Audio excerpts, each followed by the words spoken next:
Russell Scott Constantino, grew up in Waukegan, Illinois.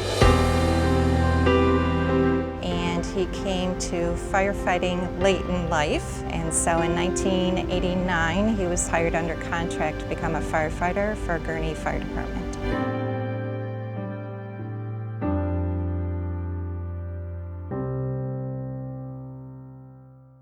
When I look at these walls and we look at our photos, this is about service and sacrifice.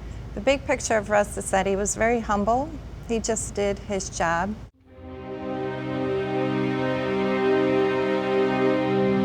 When we first found out he was sick, it was a typical weekend morning, and he was coming off duty that morning, and my son had called 911 because his father had a grand mal seizure.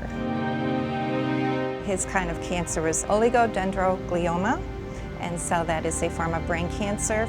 That was June of 2007. He went through 2 brain surgeries, radiation, chemotherapy, and after a 2.5-year battle, he chose to stop the chemotherapy treatments. They were no longer working. So the family photo of the 4 of us, all wearing white, that was the last family photo that we took.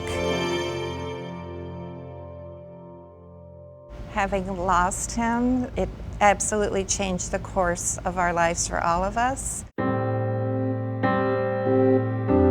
So the picture of the young man on the right, that's my son Ryan, and he has been a firefighter since he was 17 years old, became a paramedic at 21, and continues to serve as a full-time firefighter paramedic at a couple of departments here in the county.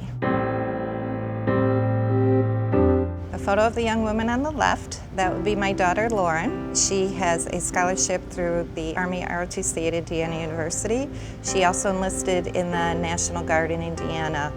My daughter is the first person in 3 generations to be in the military.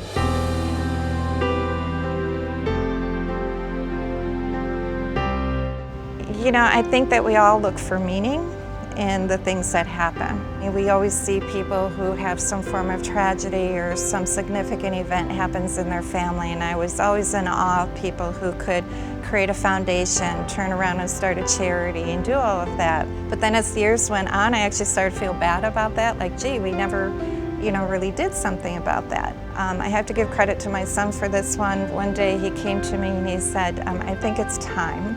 We said, okay, yeah, it's time. And then we knew that over the last few years there's been more awareness about the increased risk of cancer to firefighters, and we want to be able to support other firefighters who are fighting cancer. So the Shield 23 Foundation is based on Russ's badge number. We raise funds and gift funds to firefighters who are battling cancer and to support their families who are standing beside them. Last weekend we did our first gifting. It's a firefighter who has been diagnosed with cancer. To be able to give him and his wife that check, that was the meaning. Everything that I think we're doing now is to create meaning out of a loss. His dying of cancer due to the job should not be in vain. We know what it was like to worry about the money, to worry about what was going to happen. And so to hand that gentleman that check last weekend, wow, that's why we're here. The phrase that you see on things, for love of family and brotherhood, is actually the phrase that I have on Russ's gravestone, because that's what he believed, and so we hope that we're living that.